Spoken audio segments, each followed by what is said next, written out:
Hello everyone. ফ্রাইডের আগের দিন আমি চেষ্টা করি গাছের যে গাছগুলোগুলো রাতে ক্লিন করে ফেলার, তাহলে একটু সারাদিন ফ্রি থাকা যায়। আমি এগুলা পর্দাগুলো নামিয়ে ফেললাম, এগুলো ক্লিন করব। এখানে শোপিসগুলো নামাচ্ছি, এগুলো একটু অনেক ধুলাবালি পড়ছে, এগুলো ক্লিন করতে হবে।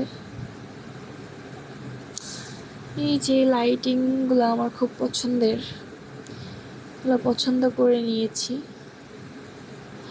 আর এখন গোছানোর কাজ শেষ করে রান্না করতে চলে গেলাম। একটু জানলাটা খুলে দিলাম হাওয়া বাতাসের জন্য। কড়াইয়ে বসাই দিলাম একটু তেল, পেঁয়াজ, এলাচ, দারচিনি, তেজপাতা এগুলো দিয়ে দিছি।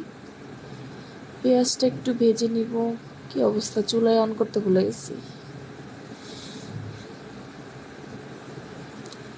এখন পেঁয়াজটা একটু ভেজে নিব। পেঁয়াজ ভাজার পর আদা রসুন দিয়ে দিব একটু। মশলাটা যাতে পুড়ে না যায় সেজন্য একটু পানি দিয়ে দিব। সব মশলা দিয়ে আমি কষিয়ে নিলাম। ধনিয়ার গুঁড়া, জিরা গুঁড়া, গোলমরিচ, এলাচ পাউডার, সব কিছু আমি গুঁড়া ব্যবহার করছি। এখন মুরগি মাংসটা দিয়ে দিলাম। এখানে অনেকগুলো পা দেখা যায়, কারণ পা আমার অনেক পছন্দ। একসাথে 4টা মুরগি নিয়ে আসছিল, এই জন্য পাগুলো একসাথে দিয়ে দিছি।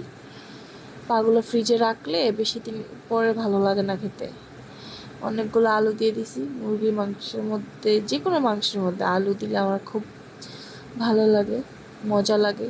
আমার বাচ্চা পছন্দ করে, বাচ্চা বাবাও পছন্দ করে। এই তো আমি পানি গরম করে নিলাম হিটারে। এখন গরম পানি দিয়ে দিলাম। এখন একটু জিরা গুঁড়া দিয়ে দিছি, জিরা গুঁড়া দিতে ভুলে গেছিলাম। তো প্রায় শেষের পথে, আমার রান্না শেষ, অলরেডি শেষ। এখন একটু চুলাগুলো ক্লিন করে নিব। চেষ্টা করে রাতের কাজ রাতেই ক্লিন করে ফেলার, সকালবেলা উঠে একটা ফ্রেশ ফ্রেশ লাগে।